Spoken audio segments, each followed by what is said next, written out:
Hello, today I'm going to look at the game The High Crusade from SPI, which appeared in the Ares magazine number 16 in 1983.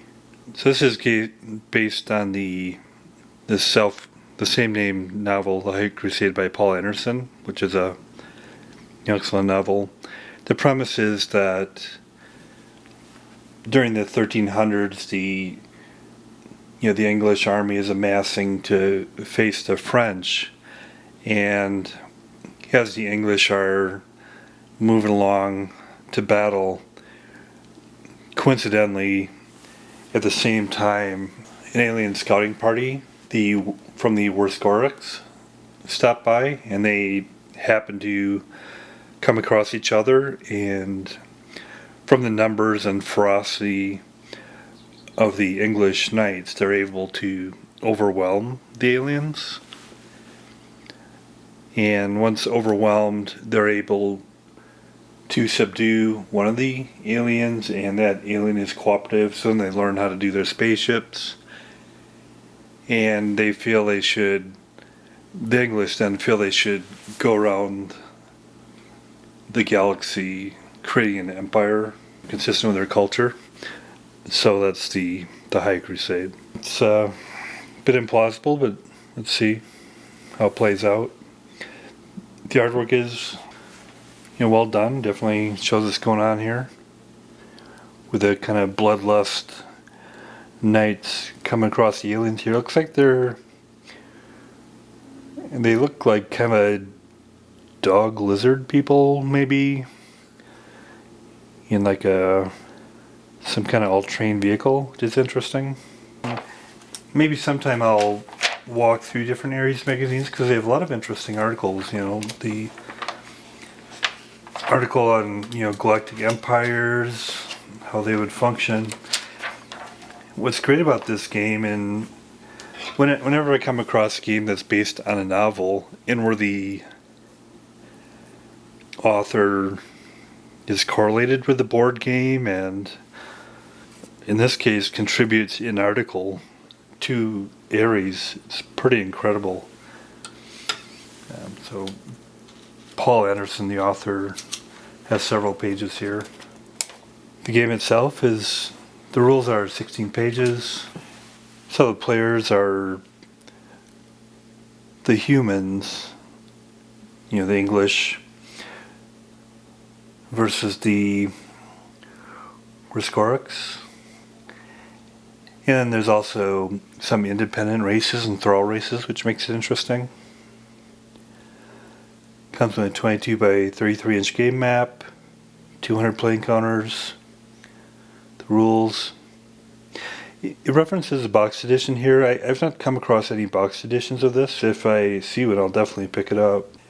Credits: so game design David Cook, game development and editing Edward G. Sellers, playtesters, graphic design Christine Bartyzil, Deborah Stubb, cover art Ariel Moore, cartographer David LaForce. It's interesting they have a cartographer. Production Kristen Pelsack.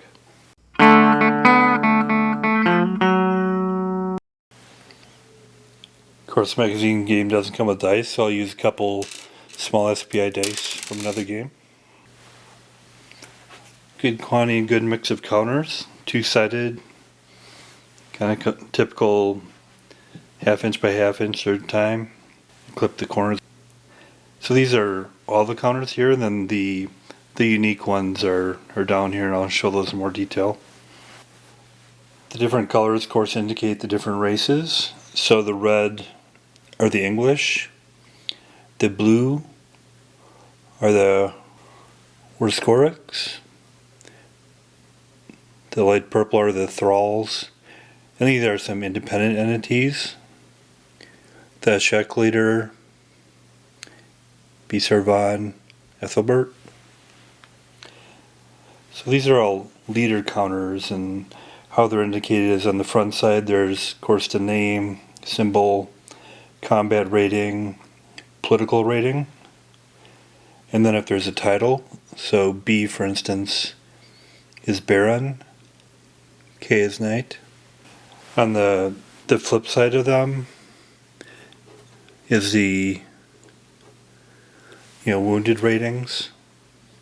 Again, combat rating and political rating, and indicating it's wounded. For the English, we have Sir Roger, Sir Gawain, Sir Fitzwilliam, Red John, and Brother Parvis. The combat rating is the modifier the leader can apply to any combat it takes part in. Political rating is the modifier the leader can apply to negotiation and alliance attempts. The backside where it's wounded indicates it's been wounded in combat or fallen ill. So for the English, there's Sir Roger, who's a baron, Sir Gawain, who's a knight, Sir Fitzwilliam, who's a knight, Red John, and Brother Parvis. So the fleet and army indicators for the different races. So for the English, the fleet and their identifier, and then the strength. On the flip side of these is the army indicator and army strength on those counters. Flip side of those counters. And then the Rescorix, again, fleets, armies, indicator and strengths. The Thrall, fleet and army. The Pithing, fleet and army. The Jair, and the Oshink, fleet, and then on the flip side is army. Then for the fleet, the number is the range. It's the number of hexes that can move on the galactic map per game turn. Then the Thrall race counters. One side just indicates Thrall race. On the other side is the conversion number, the attitude, and combat strength. Conversion number is the number less that must be rolled in one die for the Crusader player to convert the Thrall race, causing it to join his side. Attitude indicates the general attitude of the Thrall race. A is agrarian, S is spiritual, and W is warlike.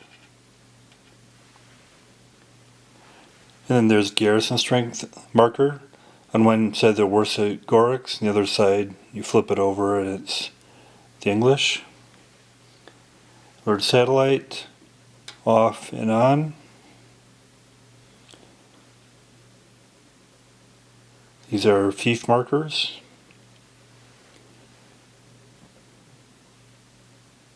Title markers. So one value on one side and then one value on the other. So King, New Pope, Archbishop, Duke, Knight, and Baron. IQ points for the Warscorix.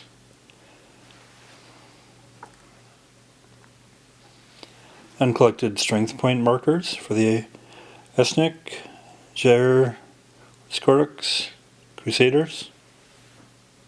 So I'll just use English and Crusaders as interchangeably here.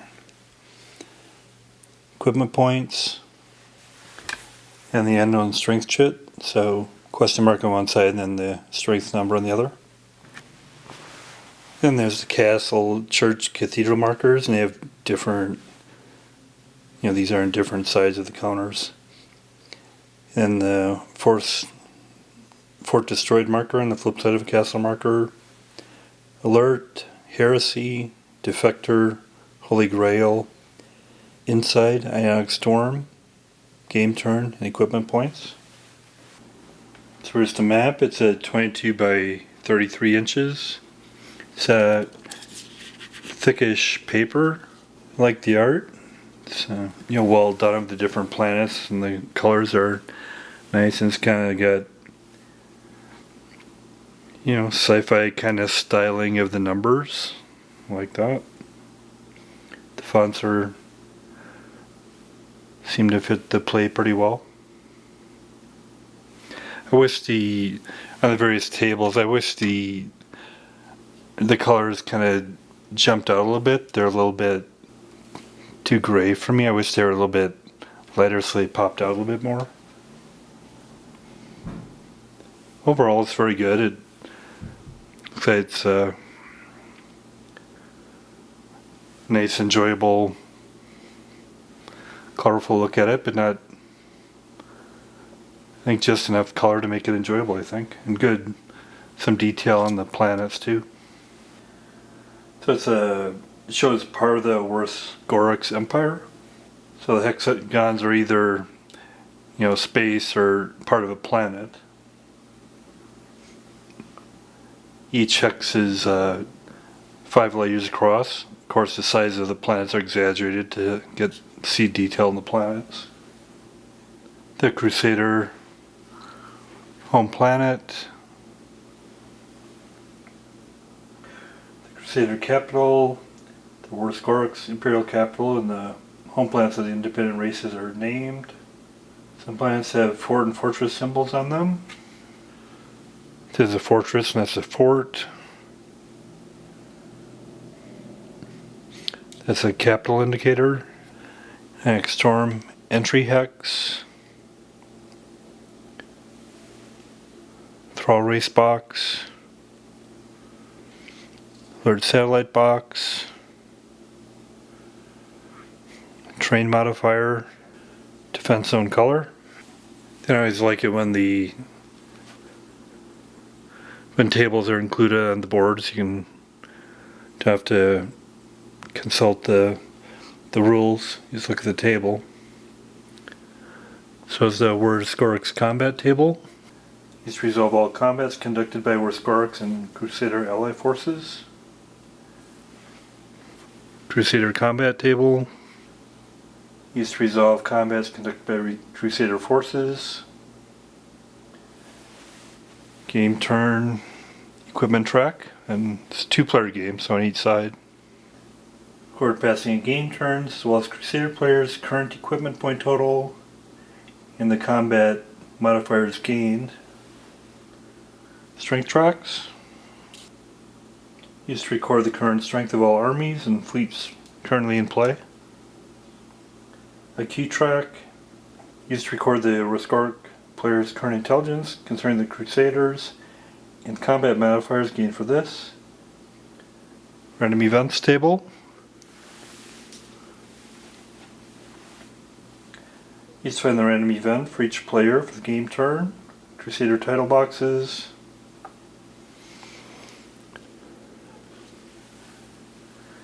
Used to hold title markers representing titles given to the various Crusader leaders. Then we'll look at the rules.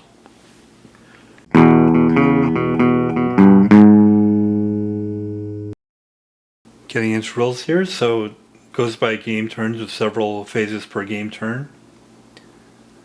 So A, the reinforcement and random events phase. If it's game turn 1, skip this phase and proceed to the Crusader conversion phase. If there are any heresy markers on the map, the Crusader player checks to see if the heresy spreads.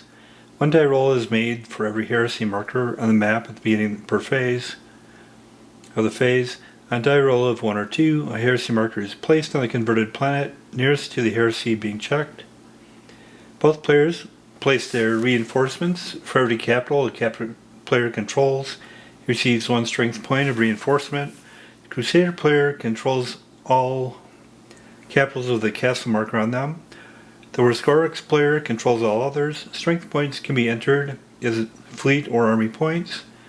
They are placed in any capital the player controls, except that reinforcements cannot be placed in a capital under siege.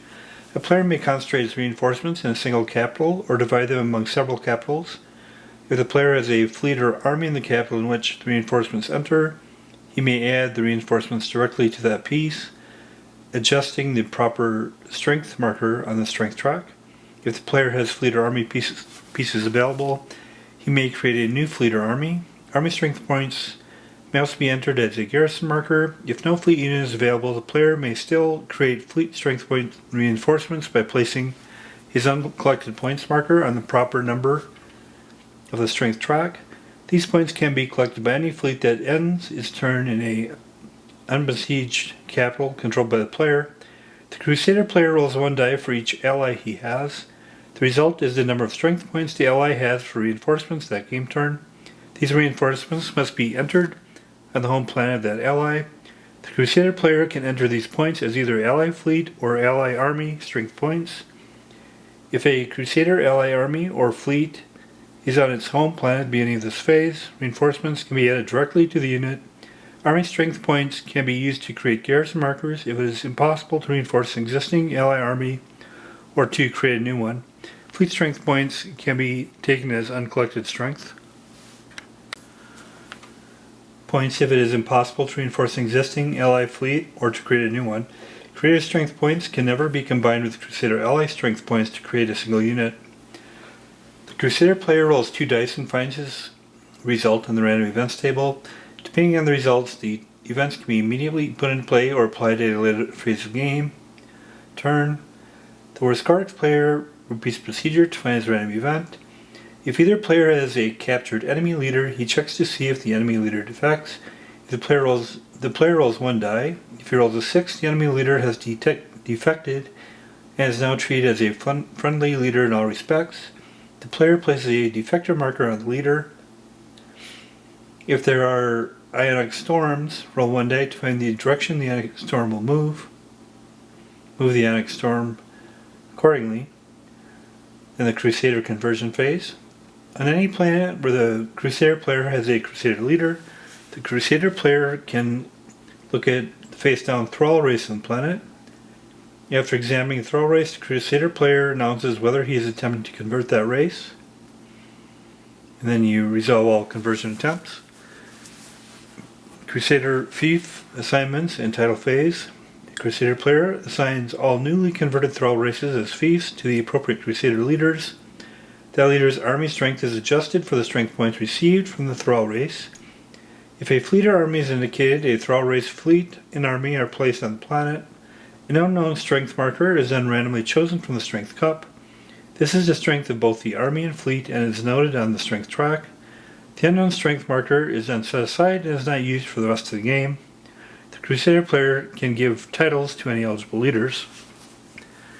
Crusader movement phase. Roll 2 dice for each wounded Crusader leader on the map. If a 2 is rolled, the leader dies and the piece is removed from player. If a 9 or higher is rolled, the leader recovers and is flipped back to his unwounded side. The Crusader player moves Crusader controlled pieces. Crusader combat phase. The Crusader player conducts all combat study he desires. The Crusader player checks to see if any of his besieged ports or fortresses fall to siege. Crusader alliance phase. The Crusader player checks to see if he has any leaders on the home planet of an independent race, or if he received an ambassador result on the random events table this game turn. If neither situation applies, proceed to the Warskarix alert phase. The Crusader player can select 1 eligible independent race and attempt to form an alliance with them. Warskarix alert phase.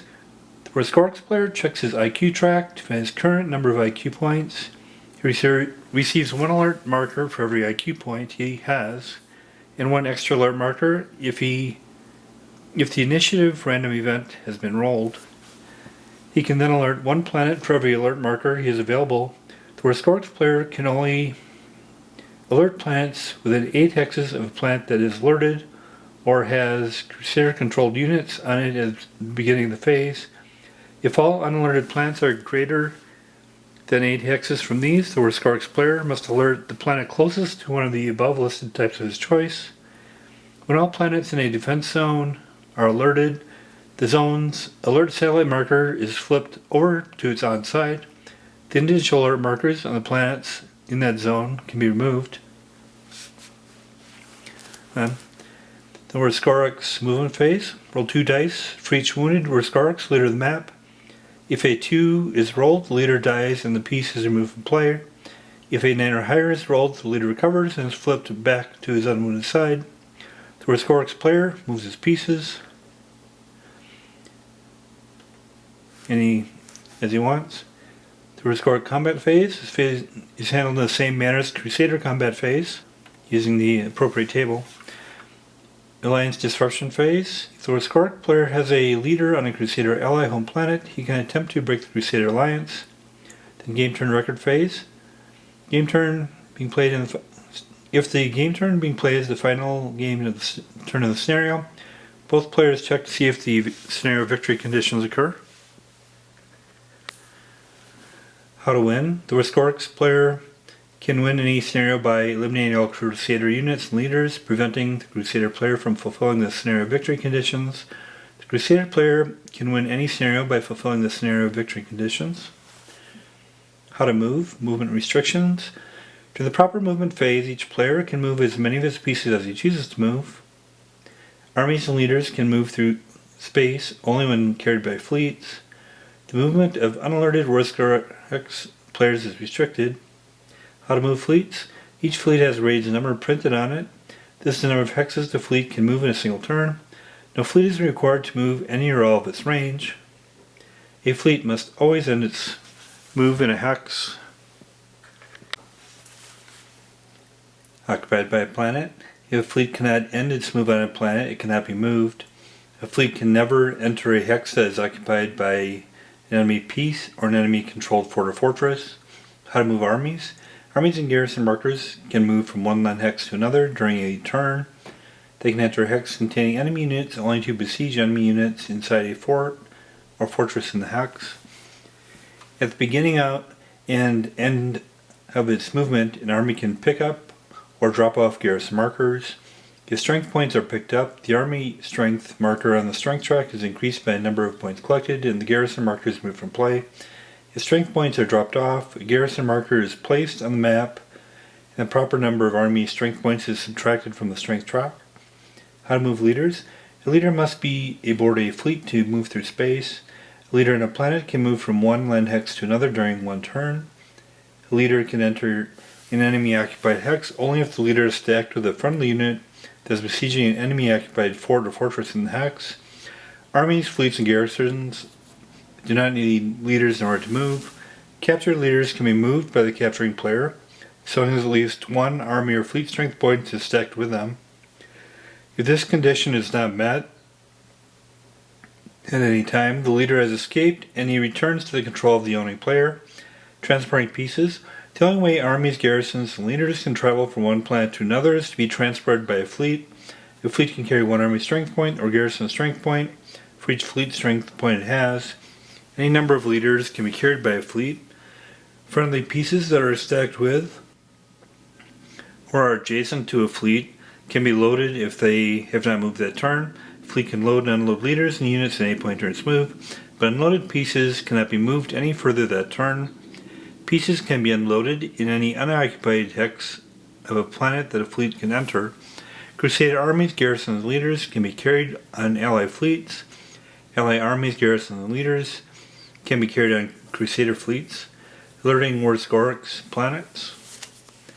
Rescorix pieces cannot leave the defense zone in which they begin play until one planet of that zone has been alerted, where a Rescorix fleet that begins its move on an alerted planet can move to a different defense zone. Units in a defense zone without alerted planets can move freely within that zone only, whereas Rescorix planet is alerted when any of the following apply. A planet is alerted if the Rescorix player places an alert marker on the planet during the Rescorix alert phase. The planet can automatically alerted if any Crusader, converted thrall race, or Crusader ally piece is on the planet at the start of the Rescorix movement phase. If the Jair independent race forms an alliance with the Crusaders, all planets in the Jair defense zone are alerted. If the Thing Kong or Ashangali independent races form an alliance with the Crusaders, all planets in the Fazingong Ashang defense zone are alerted. All planets of any defense zone are alerted if the capital of that zone is attacked. All planets on the map are alerted if a Crusader or Crusader ally piece is 6 hexes or less from the planet Rescorix at the beginning of the Rescorix movement phase. How to fight. Who can attack? Each player can attack only during his own combat phase. Piece has a number required to attack. The attacking force must be in the defender's hex or in a hex adjacent to the defender for combat to occur. A piece can only attack once in a phase or be attacked once in a phase. A friendly occupied fort or fortress can attack an enemy fleet located on the same planet. Attack restrictions. Fleets can never attack armies or garrison markers. Armies and garrison markers can never attack fleets. Crusader-controlled pieces cannot attack an unconverted thrall race. They can attack a heretical thrall race. How to resolve combat. The attacking player announces all fleet and army attacks. The attacker totals the strength points of all units involved in the attack. The defender tells the strength points of all defending units in the hex. Fleets cannot add to the defense of armies or garrison markers and vice versa. Armies and garrison markers can be combined for attack or defense. If the combat is a ground combat and the defender is in a hex with a fort or fortress, the defender can choose to place all armies and garrison markers in the hex inside the fort or fortress. An inside marker is placed on the defending pieces inside. The attacker can immediately choose to move into the hex, placing the fort or fortress under siege. If the attacker chooses to conduct a normal attack against units inside a fort or fortress, the defender adds the value of the fort or fortress to a strength point total. A fort has a value of 4 strength points, a fortress has a value of 6. The defender's total is subtracted from the attacker's total. The positive or negative number is matched to the correct column in the attacking player's combat table. If the attacking force has both Crusader and Crusader ally strength points, use the combat table of the force that has the most strength points present. Attacker's column shifts. Column shifts to the right equal to the combat rating of 1 leader in attacking force.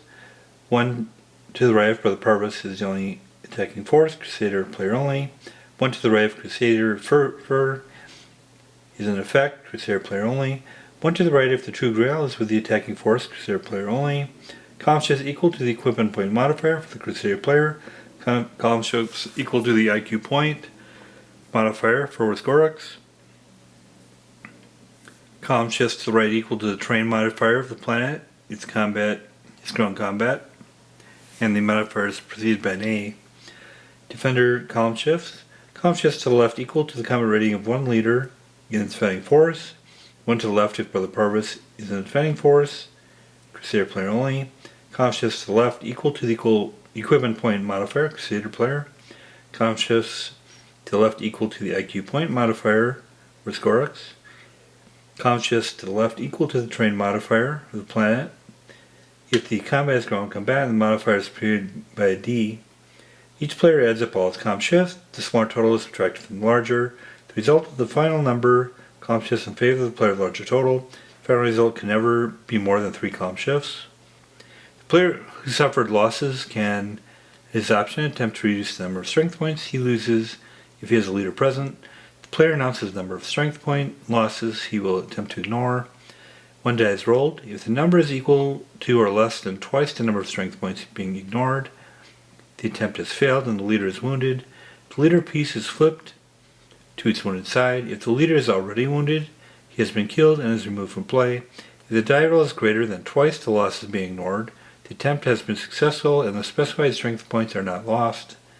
If a force is totally destroyed in combat, any leader stacked with that force is killed, unless procedure is used to save at least 1 strength point. If the die roll is not sufficient to save 1 strength point, the leader is killed. Units can advance after combat, except the units that have captured a fort or fortress can advance into and occupy it. Each time a player causes enemy forces to take losses without suffering any losses himself, he earns 1 IQ point if he's Wisgorix, or 1 equipment point if he's Crusader. If an occupied fort or fortress is captured by a storm, the capturing player automatically gains 1 IQ or equipment point. Any leaders alone in hex that is attacked by an enemy force are automatically captured. Forts and fortresses. All forts and fortresses marked with a castle marker are controlled by the Crusader player. All forts and fortresses occupied by a Wisgorix unit are controlled by the Wisgorix player.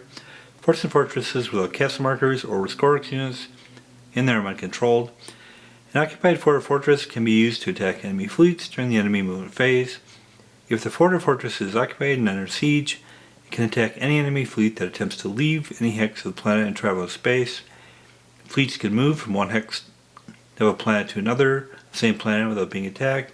The attack is resolved in the strength points of the fort 4 or fortress 6 and is calculated as a normal attack. However, the Wisgorix combat table is always used to find the outcome, even if the attacker is a Crusader player. If the combat result indicates a loss to the attacker, the result is ignored. A fort or fortress can attack any number of times in turn, but can only attack each enemy fleet once. When army strength points are defending in a hex containing a fort or fortress, the defending player can choose to be outside or inside the fort or fortress. If the player chooses to be inside, the combat strength of the fort or fortress is added to the defender's total. The attacker now has the option to place the defender in siege. Siege is noted by moving the attacking units into the hex on top of the besieged force. The besieged pieces cannot be moved or receive reinforcements until the siege is ended. The siege is ended when the fort or fortress falls by siege or by storming attempt. Besieging forces choose to leave. Strength points of the besieging forces are less than the combat strength of the fort or fortress alone. A force under siege can still attack normally, but does not add the combat value of the fort or fortress to its strength point total when attacking. The besieging player can storm a fort or fortress during its combat phase. A normal attack is executed, however the combat value of fort or fort is added to the defender's total. A besieged fort or fortress can fall to siege at the end of the besieged player's combat phase.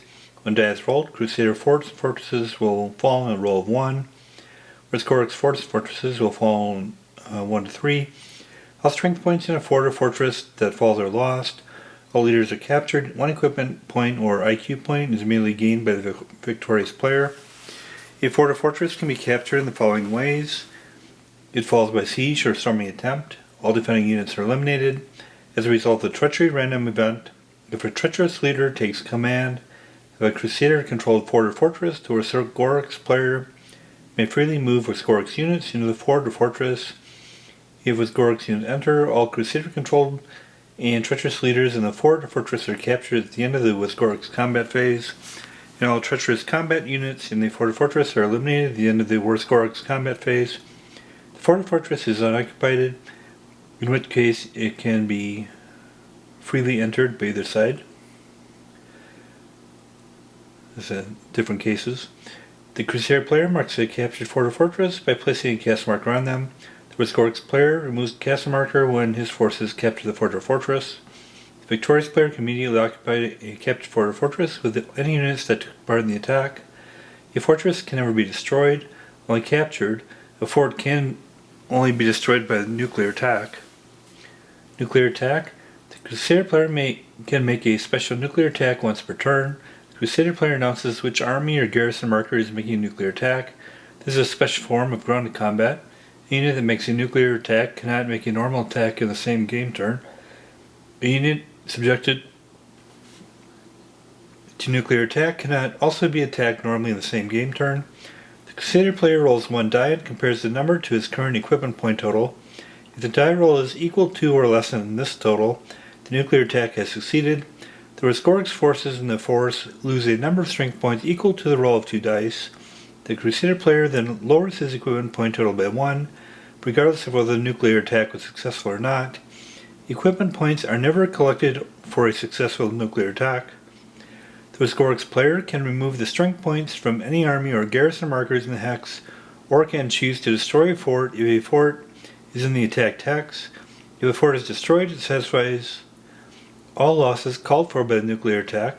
Fortresses and strength points in them can never be affected by nuclear attack. Conversion in fiefs. During the Crusader conversion phase, Crusader player can attempt to convert thrall races, causing them to join the crusade against the Gorik's empire. The conversion attempt can require the Crusader player to build churches or castles and always cost equipment points. After converting thrall races, the Crusader player must assign them to Crusader leaders as fiefs.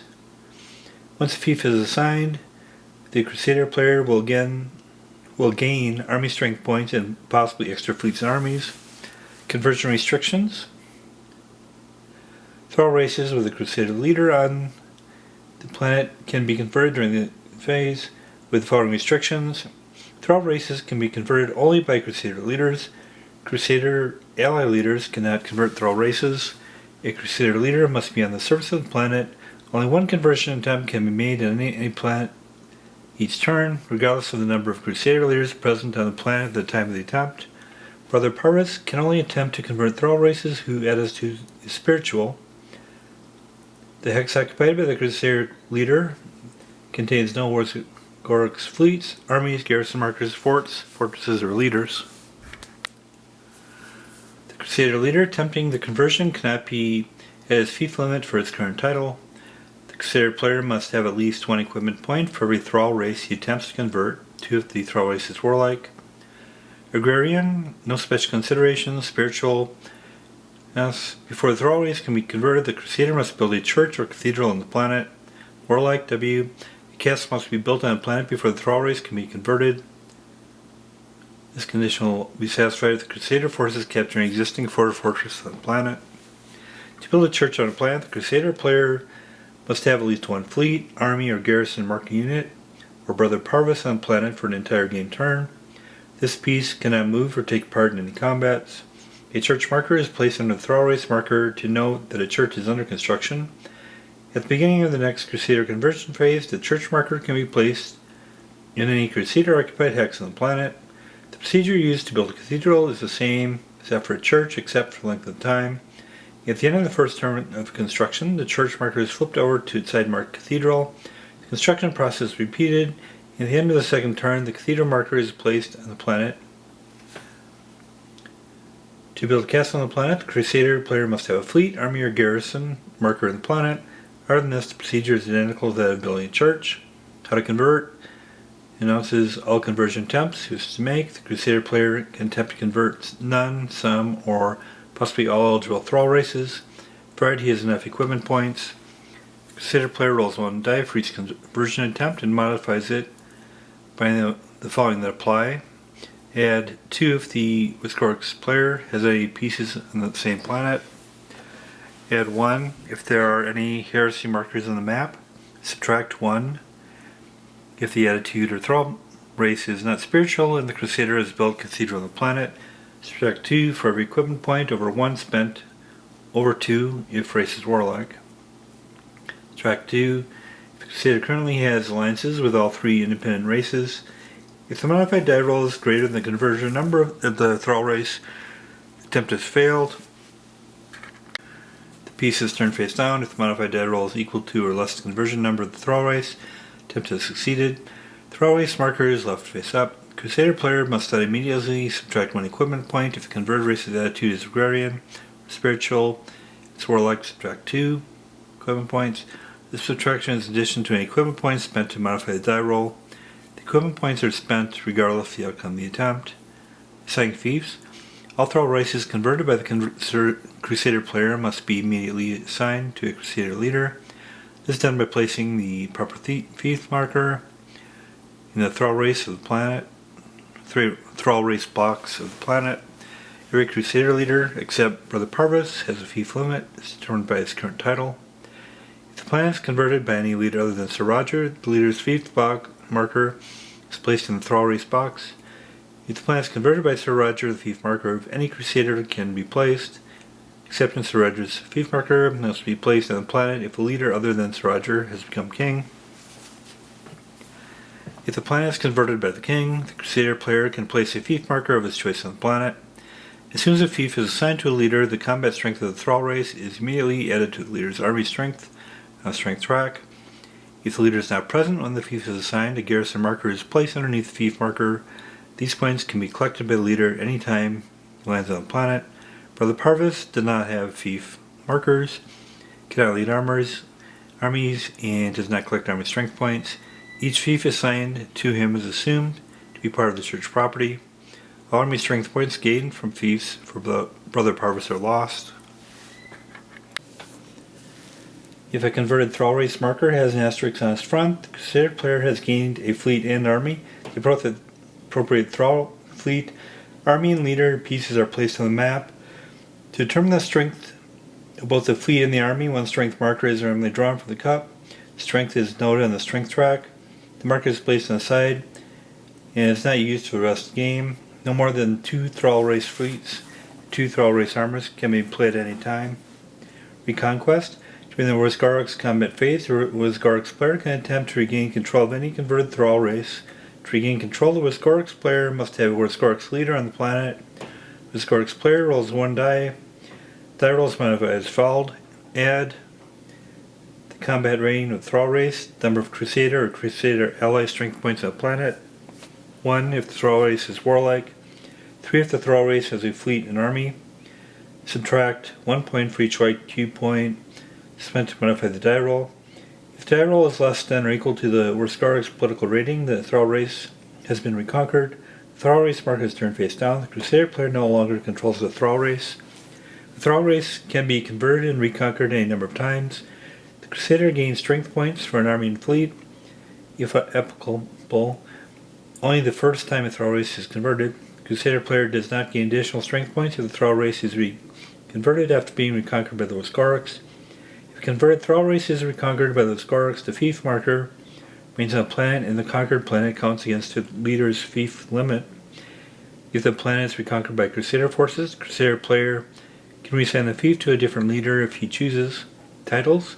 Crusader leaders can be granted titles. Titles are of three kinds: noble, which are knight, baron, and duke; ecclesiastical, which are archbishop, new pope, and royal, which is king. A crusader can hold one noble and one ecclesiastical title at the same time. A leader who holds the royal title cannot hold any other title. The leader's title determines how many Thrall races the leader can hold as fiefs. A Crusader leader can hold a fief only if he has a noble or royal title.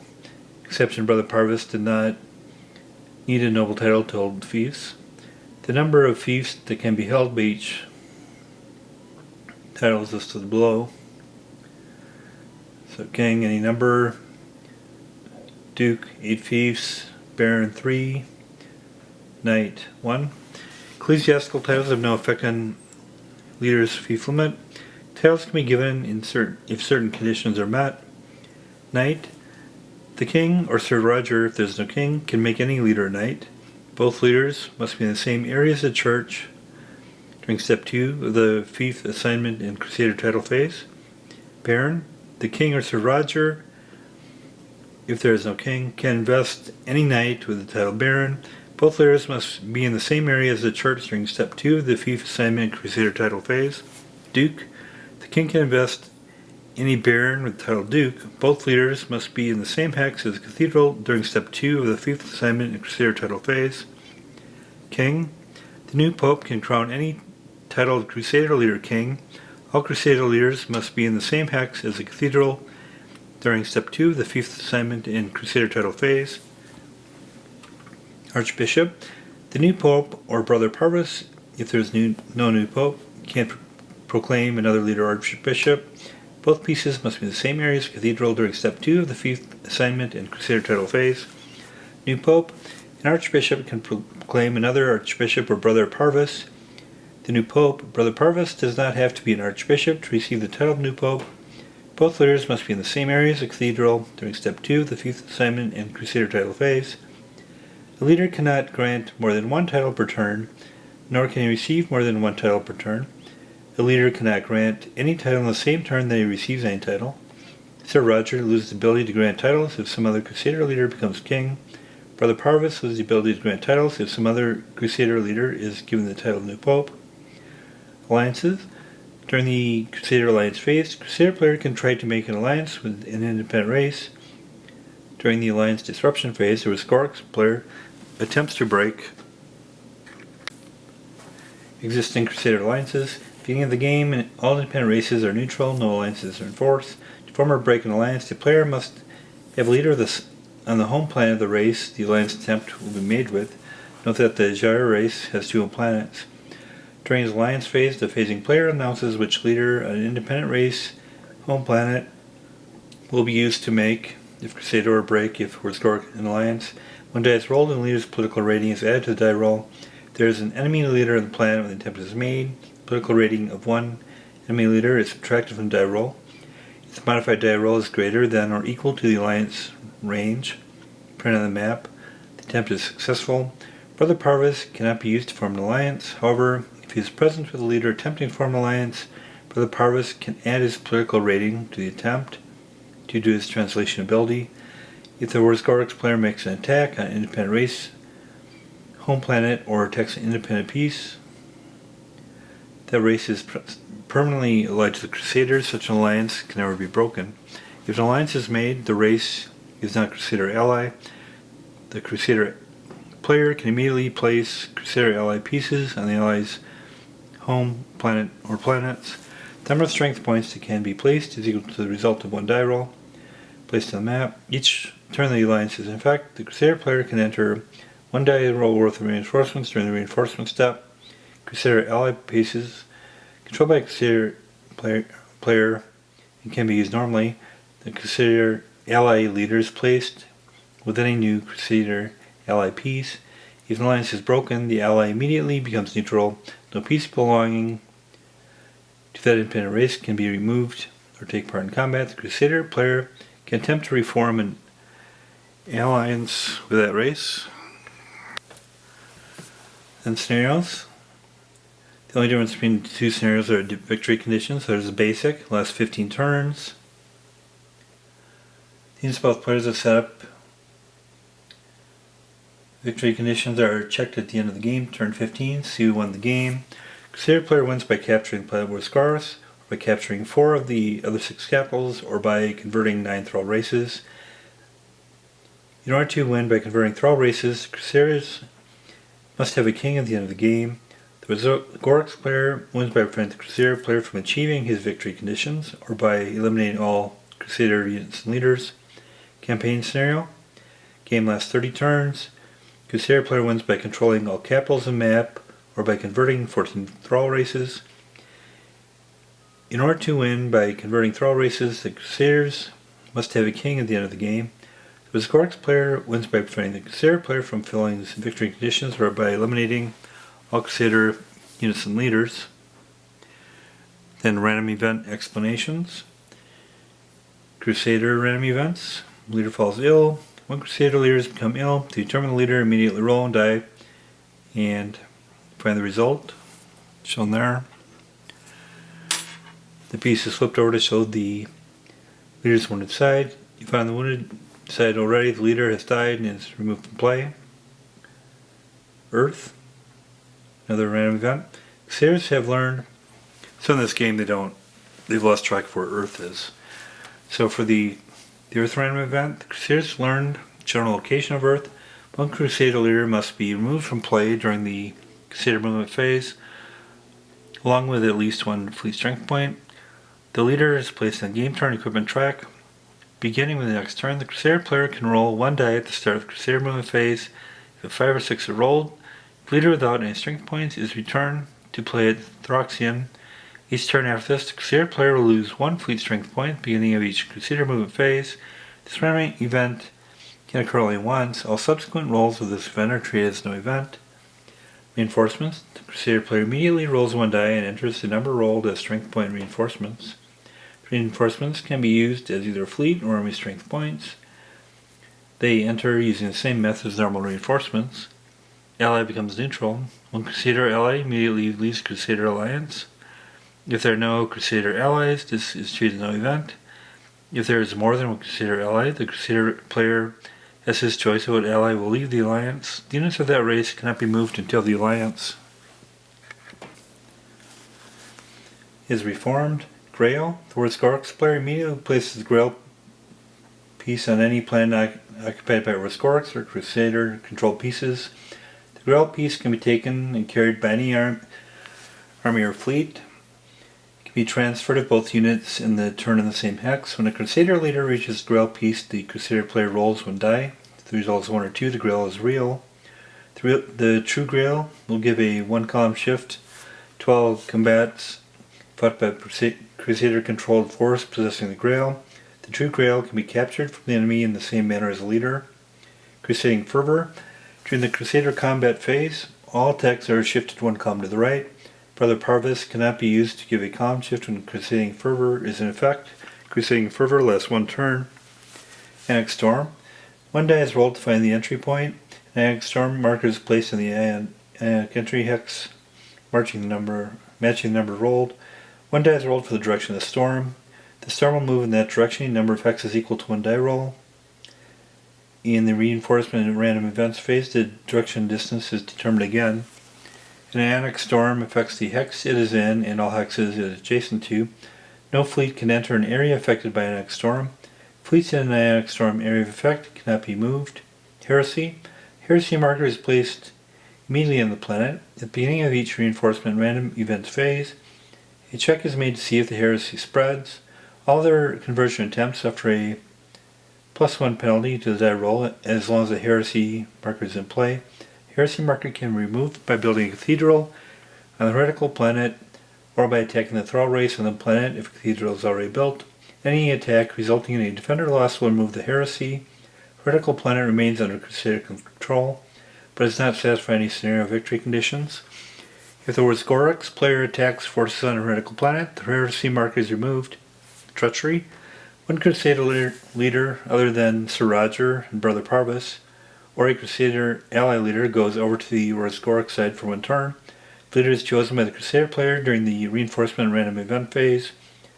The treacherous leader is controlled by the Gorix player that turn. Moves and fights as if it were Gorix leader. If the treacherous leader is stacked with any Crusader combat units, it can move those units normally. If there is another Crusader ally leader in the hex, command dispute results. If there is a command dispute, the Gorix player rolls 1 die.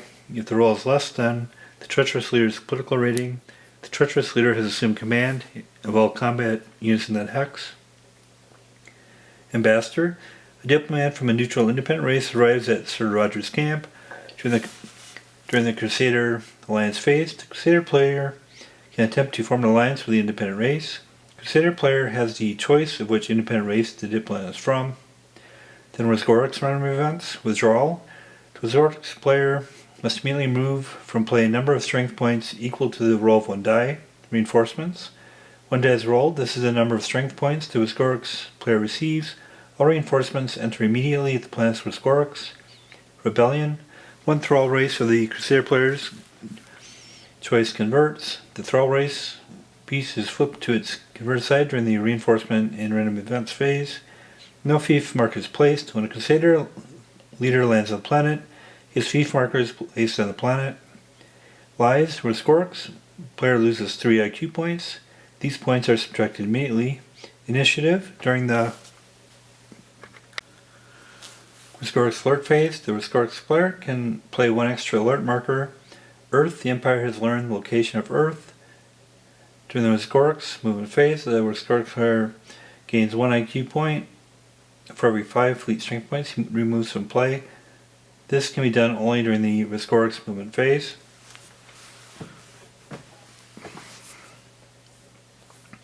Then the Crusader combat results explanations. So the results on the Crusader combat table are sent in pairs. The result to the left is / number applies to the fleet combat. To the right is a slash indicates, which is a letter, indicates crowd combat. Fleet combat. 1. Roll 1 die and move your fleet in that direction. The fleets and their move when they reach a hex on a different planet. 2. You lose 2 strength points and the enemy loses 1. 3. The battle area is made of asteroids and chunks of rock.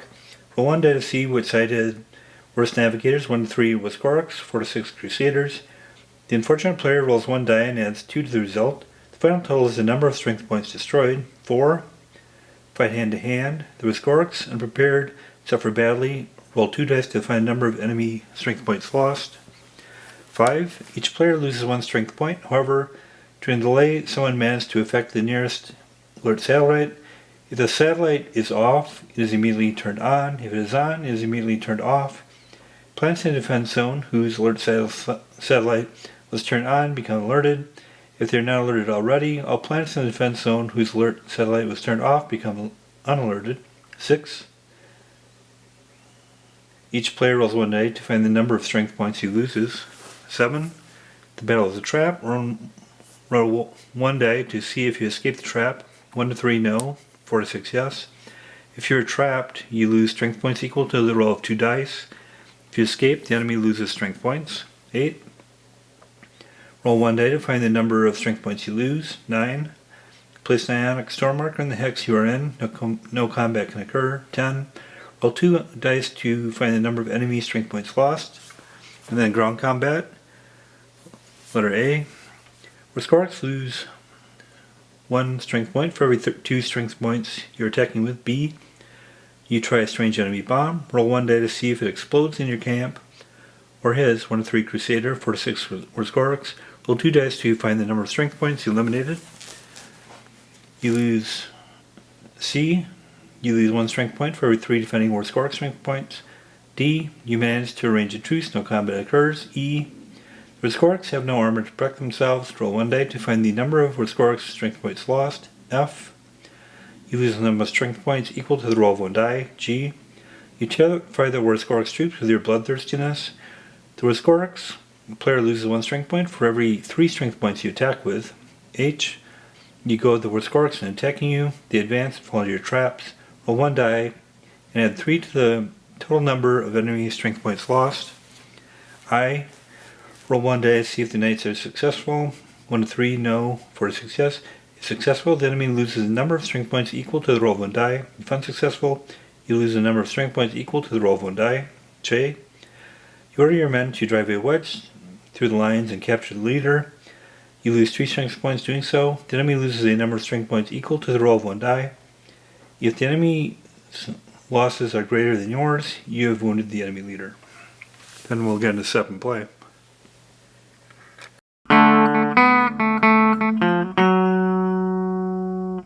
So doing step and play here, I'll be doing the basic game scenario.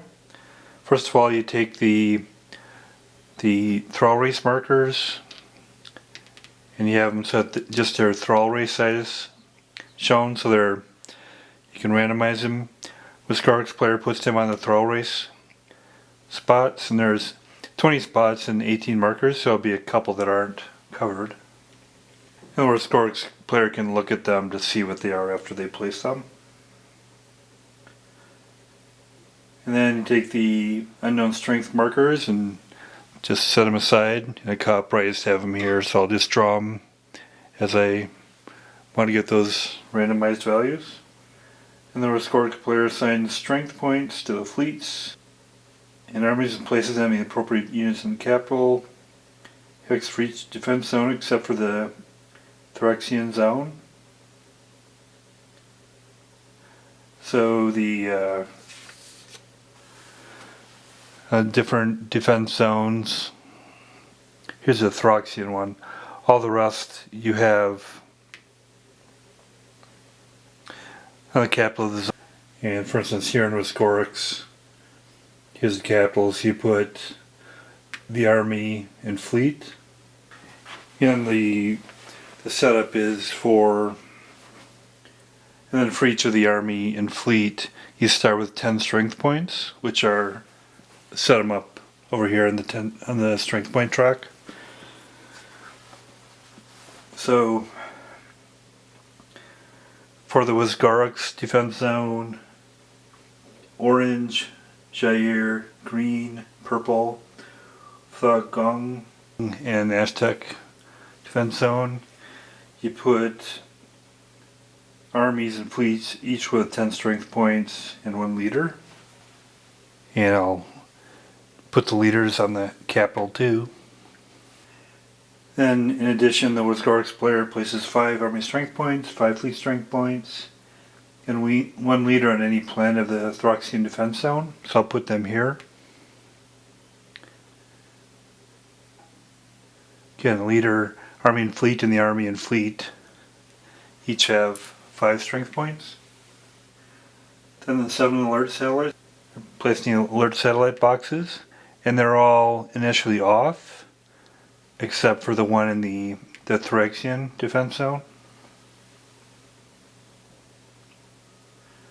IQ marker for Rescorix is set to 1 on the IQ point track. The equipment point marker for Crusaders is set to 3. The fief marker for the Crusader player player's choice is placed on the alert box of Phyrexian, and all of Sir Roger fiefdom there. And the Crusader places pieces on the planet Phyrexian. So I have all the different armies and fleets there, and leaders as well. So the armies have a total of 20 strength points. So I have that. There's 5 different armies I'm using, so there'll be 4 per each of those. And the fleet has 25 strength points, and I have 4 fleets I'm using. So I'll have 3 of those on 7 and 1 on 4 for a total of 25. Castle marker, church marker. As far as titles, I'll set them up in the initial title box. Sir Wayne and Sir Fitzwilliams are both knights, and Sir Roger's a baron, so I'll indicate that there. And these are all pieces I'm not using yet. I'll just set them off to the side here. Then we'll get into play. Starting up the first turn here. Game turn, markers on 1. So normally you start with the reinforcement and random events phase, but in the first turn you skip to the Crusader conversion phase. So there's no Crusader leaders on planets with thrall races, so then I go to the Crusader fief assignment and title phase. Then it doesn't have any newly converted thrall races to assign fiefdoms, and there's no titles to assign, so then I'll go to Crusader movement phase. So there's no leaders to check the wound status on, so then we'll move. And so to the Crusader movement. And these kind of used to games where there's like jumps, and these aren't jump paths or anything. It just shows what's in the defense zone. So you actually move the fleets, by hexes, and it shows how far they can move. So Fleet A will carry Army A with Sir Roger. Fleet A has 7 strength points, so it can carry any army up to 7 strength points, and A only has 4, so that's good. And then Sir Roger will be on that and go 12. It's a little bit clear to me, since these the planets are exaggerated from each of the hexes are 5 light years across, and the planet is centered in that. So it doesn't really say in the rules, but I'm assuming when you get to a planet, you actually go to that hex. You don't go to these adjoining ones. Sir Roger can go 12. He'll head out to some of these other races that are a bit distant. So 1, 2, 3, 4, 5, 6. He's able to make it here. Sir Fitzwilliam with a army of B, 4 strength points, and Fleet B will go down to this planet in the Thraxian defense zone. For this other planet in the Thraxian defense zone, which has some thralls on it, you can go 8. 1, 2, 3. Gets there. Sir Gawain with the Sea Army. The fleet can go 8 as well.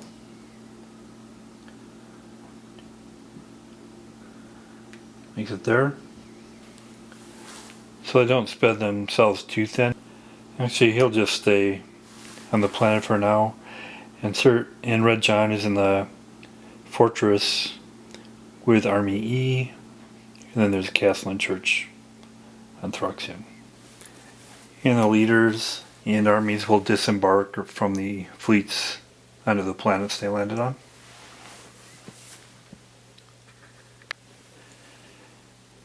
Actually, Brother Parvis will have gone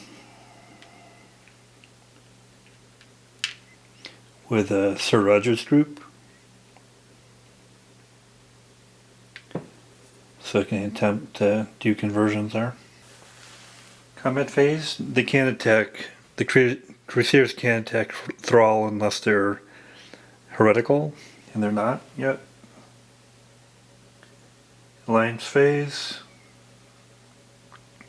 they're not on a plan of the independent races, which are here and here, so I can't do that yet. Then we go to the Worst Gorix alert phase. Worst Gorix alert phase, he gets 1 alert for each IQ point to put on a planet within 8 hexes. And this is within 8 hexes, we'll do that. Worst Gorix movement phase, roll 2 dice for each. There's no wounded Rescorix leaders, so I don't have to check their wound status. Then you move. So I'm going to move, Rescorix going to move a couple, but they also want to keep some back at their forts, their fortresses. So instead of having one army of 10 here, they're going to break their army up into one having 5 strength points and one having another 5 down here. And I'll have a strength of 5 stay in the fortress, and the other will go in the fleet with an army strength of 5. And their fleet can go 6.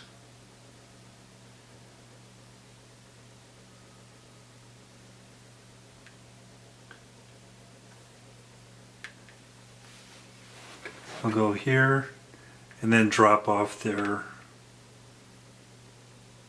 leader and army. Similarly here, this army, instead of having one of 10, they'll have 2 of 5.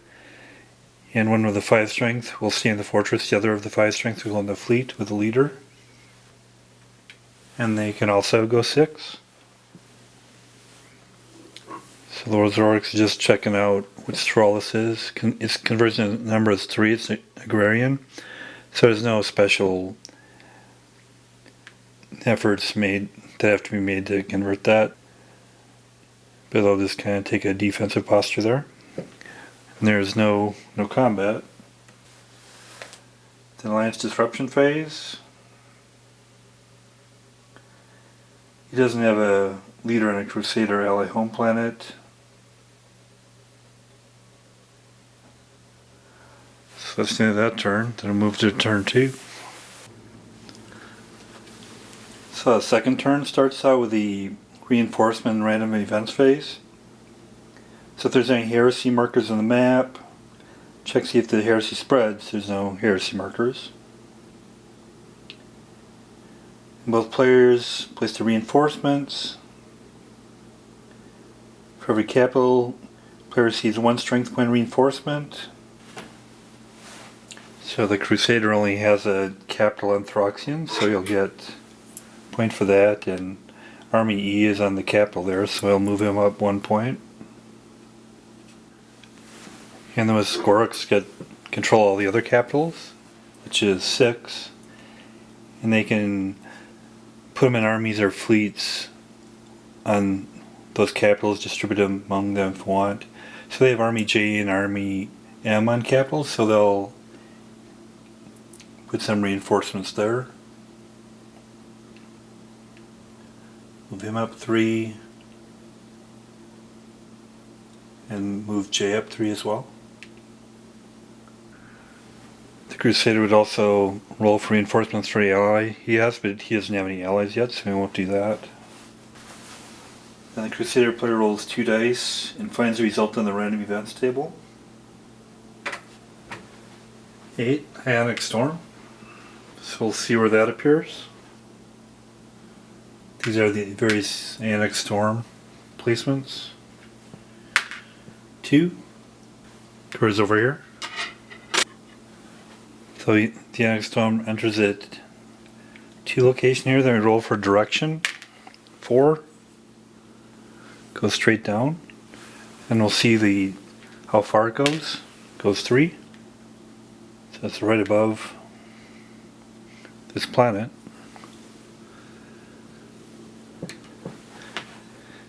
He would interfere with movement of forces here, but there's no Crusader or Rescorix there yet. Then the Rescorix random event, consulting this table.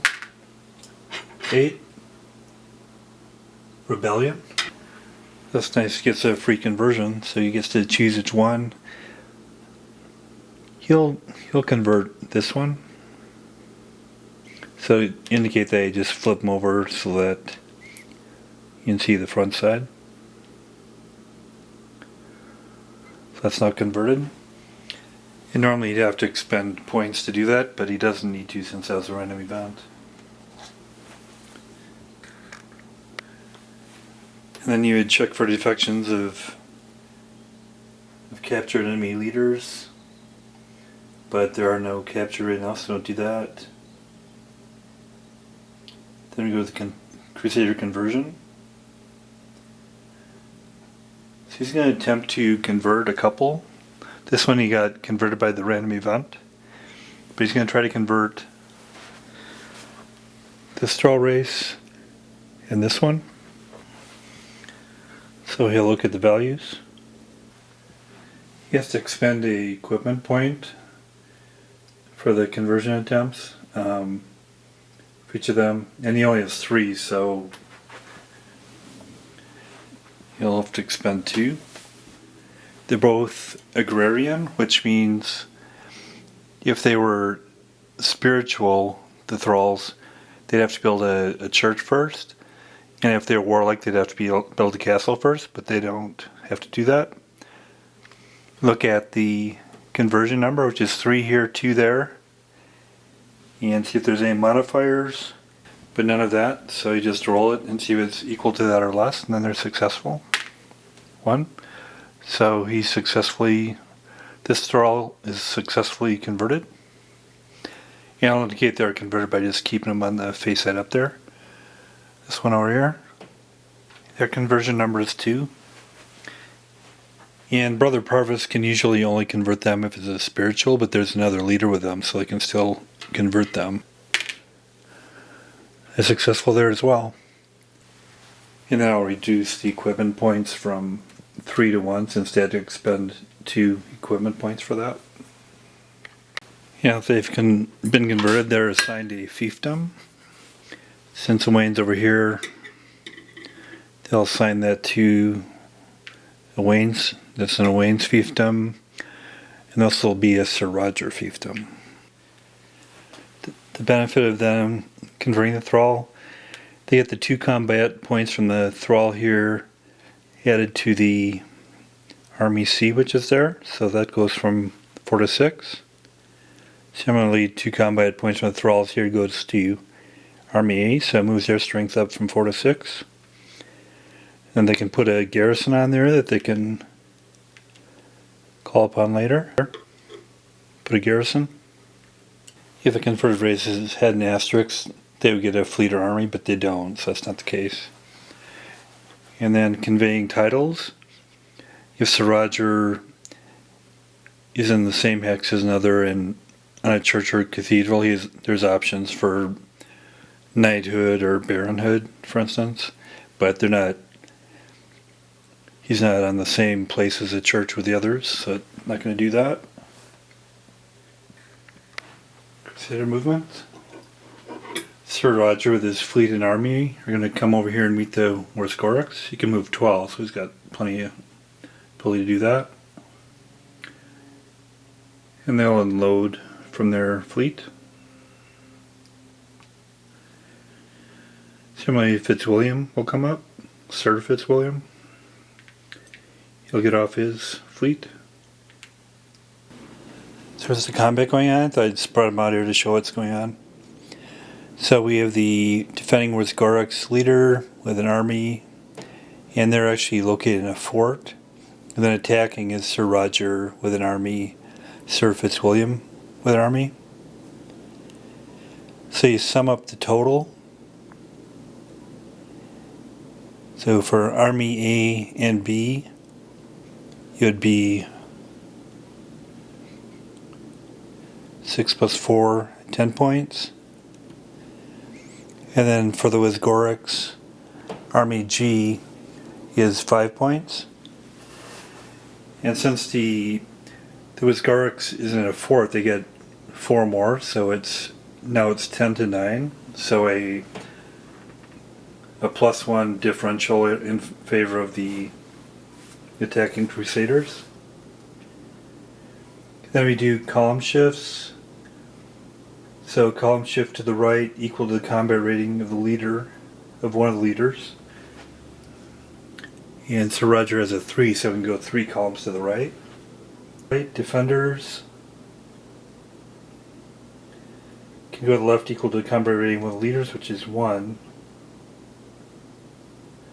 And then also a shift to the left for each IQ point. So 2 shifts to the left. And then there's also a D1, which indicates a terrain modifier. So that gives it one more shift to the left, so they're back to 3 shifts to the right and 3 shifts to the left, which goes just to the initial. And so rolling on the table for the Crusader, 9 is a C. Yeah, C corresponds to your newly captured weapons run out of power. The Viscorix launch and immediate counterattack. You lose 1 strength point for every 3 defending Viscorix strength points. So that's unfortunate. So I'm assuming they count the 4 in that. So that's 9 total. So lose 3 points. So Army A loses 3 points. And then fleet combat.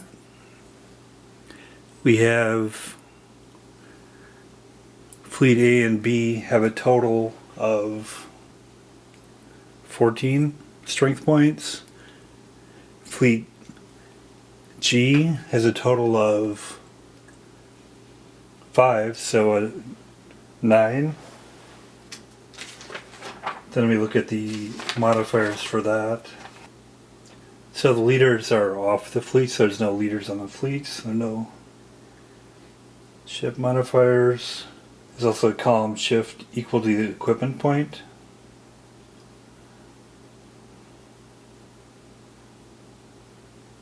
Modifier, but since they're 1 equipment point, they don't get a modifier for that. 1 column shift to the left equal to the IQ point modifier. The result, so a 7. On the chart, it's a 7 for fleet combat, which is the battle is a trap. Roll 1 die to see if you escape the trap in time. 1 to 3, no. 4 to 6, yes. No. If you're trapped, you lose strength points equal to the roll of 2 dice if you escaped. So they were trapped. Lost 7 strength points. That's pretty significant. So between fleet A and B, they lose 7 points.